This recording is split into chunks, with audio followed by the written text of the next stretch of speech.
नमस्कार। मेहता टॉक्स। कतिपय पारिवारिक कारणों से मैं कुछ दिनों की छुट्टी पर रहूंगा, ना फेसबुक पर आ सकूंगा, ना व्हाट्सएप पर। संभवतः यह अवकाश 15 अगस्त पार कर जाए। एक बड़ी साधारण और सहज बात मैं कहना चाहता हूं। एक शब्द है हिजाब।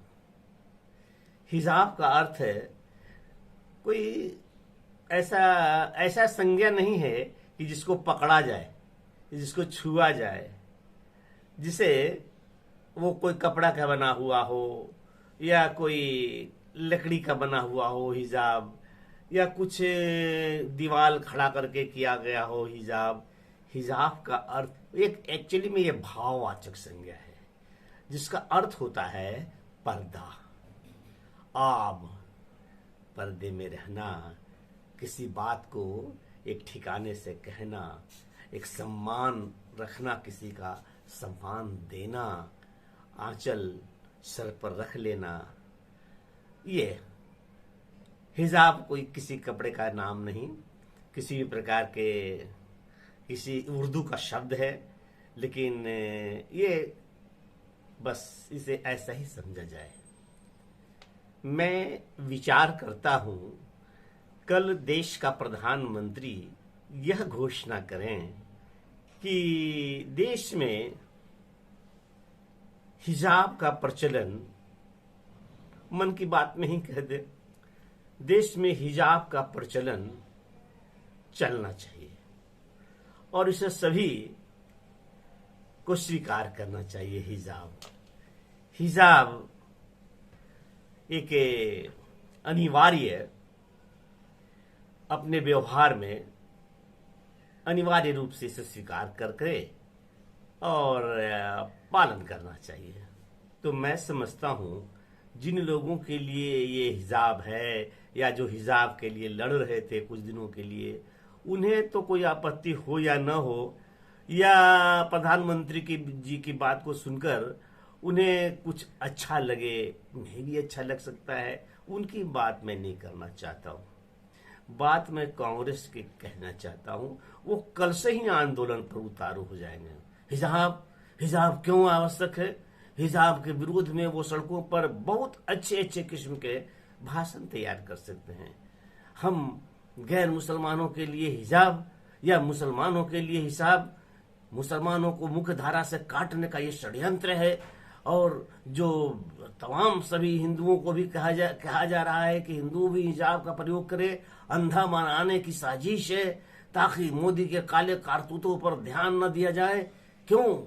और इसके लिए प्रदर्शन और जुलूस, आंदोलन यह कहकर करेंगे कि जो ये आंदोलन, प्रदर्शन, जुलूस करना जिंदा रहने का सबूत है, और वो मृत नहीं हुए हैं इसलिए जीवित होने का वो सबूत देते रहेंगे।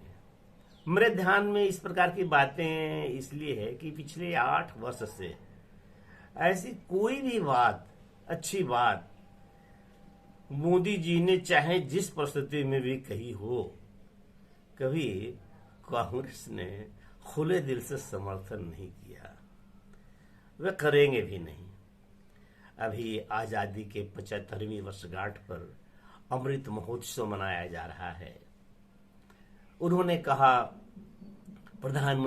आदरणीय प्रधानमंत्री मोदी जी ने कहा कि घर घर में राष्ट्रीय ध्वज लगना चाहिए, फहराना चाहिए, और इसके लगने में कोई आवश्यक नहीं कि खादी के कपड़े ही हो, क्योंकि जब घर घर में ये ध्वज लगेगा तो उतना सुलभ खादी का कपड़ा होगा भी नहीं और वो खासा महंगा भी हो जाएगा।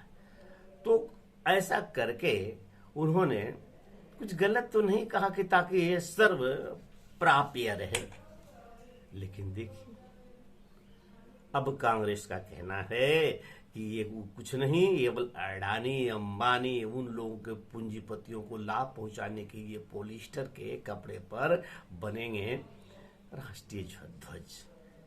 कितनी छोटी बात है, लेकिन खैर इसका उत्तर कौन दे? इसका उत्तर देना भी सही नहीं है।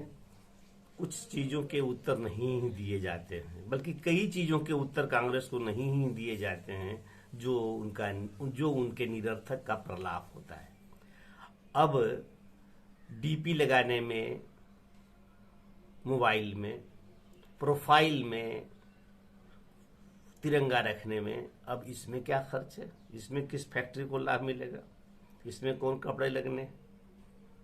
उन्होंने तो यह भी कहा है कि मोबाइल में अपना प्रोफाइल रखिए। तो खैर रखिए, लेकिन अब सोचा जा रहा था कि क्या इस प्रकार के अमृत महोत्सव में अपनाए जा रहे कार्यक्रम के तिरंगा का इतना सम्मान किया जाए कि पूरे देश में ऐसा लगे कि राष्ट्रीय भाव, राष्ट्रीय प्रेम पहुंचा है, सभी राष्ट्र के प्रति अपने अनुराग को प्रदर्शित किया है, जिसके अभाव में हम बहुत दिनों तक गुलाम रहे, जिसके अभाव में हम ये मुस्लिम आक्रांताओं को झेला, जिसके अभाव में अंग्रेजों की गुलामी सही, जिसके अभाव में संघर्ष बहुत लंबा और बहुत ही पीड़ादायक रहा। ये मेरा अनुभव है। तो देश के अंदर राष्ट्रवाद का हवा, राष्ट्रवाद की लहर हमेशा बरकरार रहनी चाहिए। तो सोचा गया कि अब इस राष्ट्रीय ध्वज को जब इतना सम्मान मिल रहा है 75वें वर्षगांठ पर, तो अब कांग्रेस इसका कैसे विरोध करेगा? हर बातों का विरोध करने का तो उसके पास कारण है। तब देखा गया कि राहुल गांधी ने जो अपने लिए राष्ट्रीय ध्वज के चित्र को डीपी पर लगाने के लिए स्वीकार किया, उसमें जवाहरलाल नेहरू को हाथ में राष्ट्रीय ध्वज पकड़े हुए दिखाया गया। ठीक है, जवाहरलाल नेहरू उनके परिवार के थे, उस तरह के चित्र जो उस वक्त में ब्लैक एंड व्हाइट ही था, उनका चित्र लिया और राष्ट्रीय ध्वज का रंगीन चित्र लिया और उनके हाथों में कंप्यूटर से पकड़ा दिया गया। आधुनिक तकनीक है, धरा दिया गया है। लेकिन ये चित्र कितना हास्यास्पद है, कितना पंडित नेहरू की गरिमा को कम करता है, इसका आंकलन कांग्रेस नेतृत्व ने किया नहीं। खुद भी हास्यास्पद बने और एक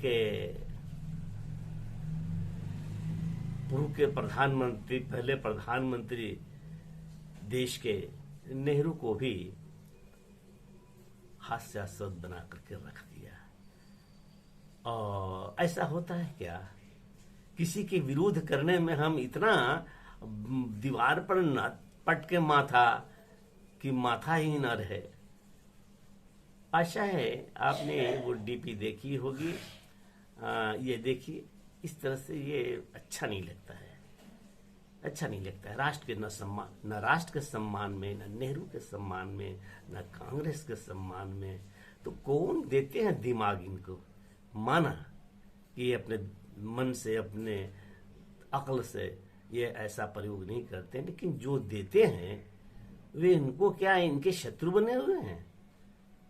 वे भी कुछ विचार नहीं करते कि भारत इतना बड़ा राष्ट्र है, उसके विपक्ष के नेता हैं, उनके आचरण कैसे रहने चाहिए, उन्हें कैसे हम सुझाव दें, किस प्रकार की बातें करके बताएं। खैर, ये जनता के बीच में है, ये आप समझें और मुझे दीजिए कम से कम 15 दिन के लिए सोशल मीडिया से विदा। नमस्कार, धन्यवाद। आप लाइक, कमेंट्स, सब्सक्राइब कीजिए। पुराने वीडियोस को भी देखिए। 300-350 से ऊपर वीडियोस बन गए हैं। हर वीडियो आपको आनंद देगा। जब कभी अवसर मिले अवश्य देखिए। नमस्कार, धन्यवाद।